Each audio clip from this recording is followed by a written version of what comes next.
All right, everybody. The last section of this chapter is all about the trends of a couple of different properties on our periodic table and ones that you will need to know. So I'm going to do a video each for each of these five, and then we will do a big like mashup at the very end to end up this playlist. All right, so we're going to go over the atomic radius, the ionization energy, electron affinity, ionic radius, and electronegativity trends. Okay, everything is going to come back and rely on the atomic radius. So if there's one that is the most important, it's going to be the atomic radius. The rest we're going to use to explain the next couple of chapters coming up, like with bonding and why things happen a certain way. But it's all because of the atomic radius. So that's an important thing to keep in mind. All right, so what is the atomic radius? We abbreviated, or I abbreviated AR for short, for the A and the R, which is different from argon. Okay, so it's not the same thing as that. So the atomic radius is half the distance between the nuclei of two atoms in a, and this is the big part, homonuclear diatomic molecule.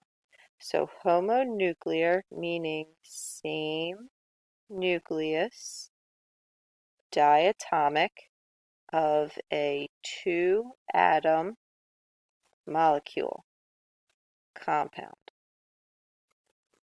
All right.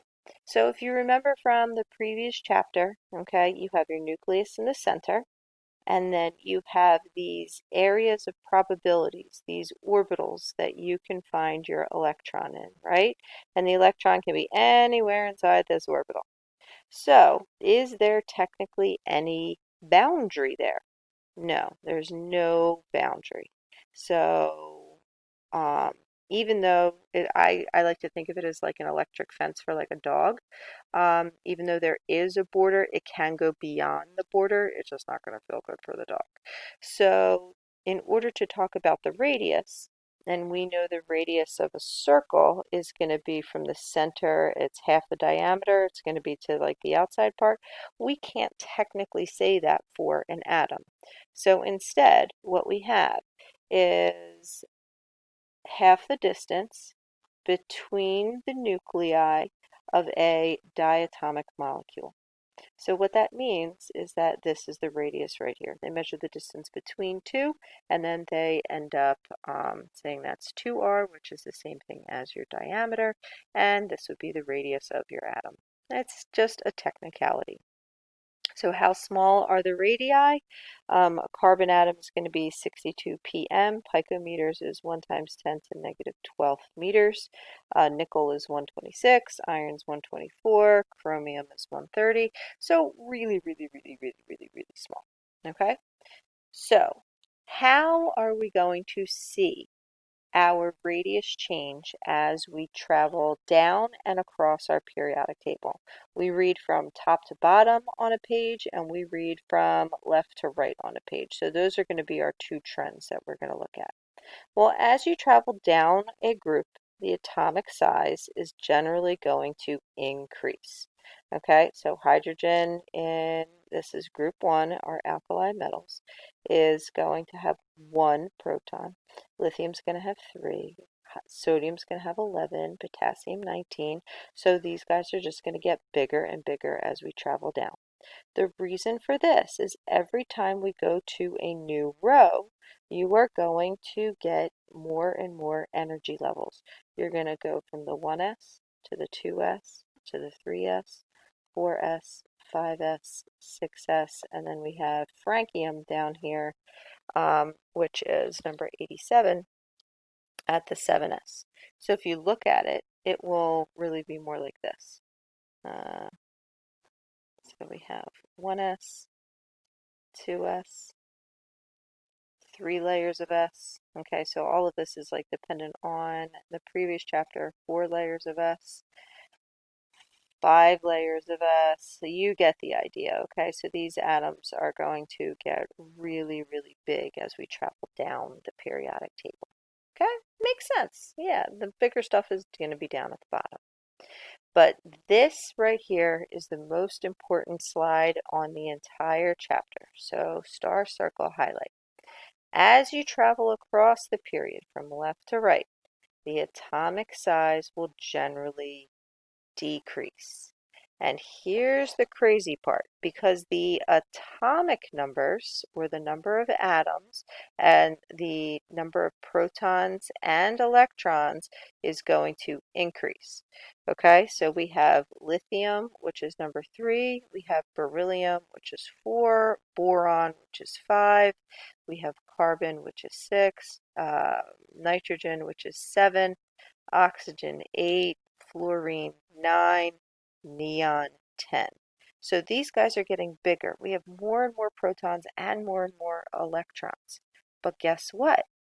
The size is smaller. And you might be thinking, hold up, hold up, hold up. Why? And this is why. The electrons are added to the same energy level. Okay, so if you remember back to our p orbitals, you are adding them and they are the same distance away from one another. And when you are doing this, you are also adding more and more protons to the nucleus. And the reason is the nucleus is getting stronger and it pulls them in. It kind of like shrink wraps all of your electrons. And it's a really difficult concept to wrap your head around, okay? Because this guy has 3 protons, 4 protons, 5, 6, 7, 8, 9, 10 protons.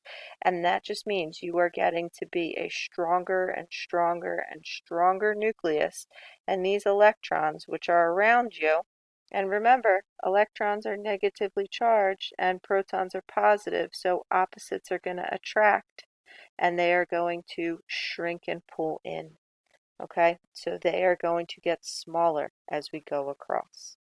Okay, we don't really talk about the inner transition metals because the trend isn't as pronounced, meaning like, yeah, it goes down, but then it jumps up again. So you can't really tell the difference between these kinds of elements, who's going to be smaller and not, because basically the atoms are so big and there's so many different orbitals in there that you see this shielding effect happen. Okay, so that's why we are only going to talk about columns 1, 2. We're going to cut out the transition metals and the inner transition metals and then jump over to the P block, the representative elements, 13, 14, 15, 16, 17, and 18. And you can see hydrogen is bigger than helium. Hydrogen is smaller than cesium. There's one bigger element here. That would be our francium. So I always ask my students, who is the biggest element? That's right. Francium is the biggest. Okay? Francium is the biggest one that's here. All right? Who's the smallest element? The smallest element is teeny tiny little helium. Okay? So to help you remember this, I like to poke fun at my uncle. I love him. He knew that I did this. Sadly, he is no longer with us, my Uncle Frank. He was a really big guy with a big heart, but that's what we think of. And if that bothers you, you can think of Frankenstein, and Frankenstein was really, really big, and that's where we get Frank from. And where can we remember helium? Helium, you can think of the Wizard of Oz, and you can think of the Munchkins, and they have really, really high voices, and that is what we sound like when we breathe in some helium. Okay, so you can see that this way they're going to get smaller, this way they are going to get bigger. So we have our increasing and decreasing trends. Okay, it's very difficult to compare the size of sulfur and bromine or oxygen and chlorine, But if you had two next to one another, left and right, and above and below, then it's pretty easy to tell the difference between. Okay, so what we're going to do in these videos, the next 5 videos, is identify these elements on the periodic table. Okay, and put them in a specific order according to trend. So I'm going to say put these elements in order of increasing atomic radius.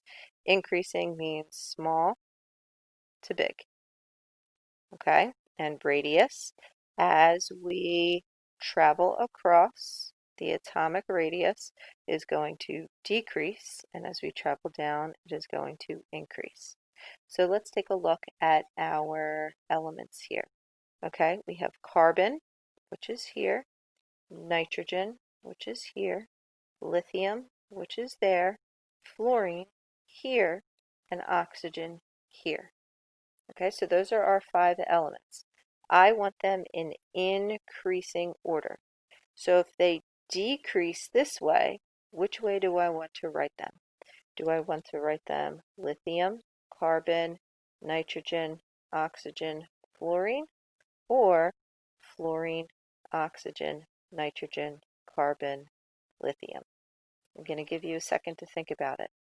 Okay, if I want them in increasing order, but the trend decreases to the right, that means I want the trend to the left instead. So I'm going to write them going to the left.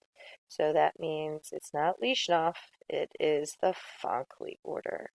All right, so fluorine is going to be the smallest, and then we have oxygen, nitrogen, carbon, and lithium. You will see these same 5 elements, and we'll talk about each one of the trends in the next videos.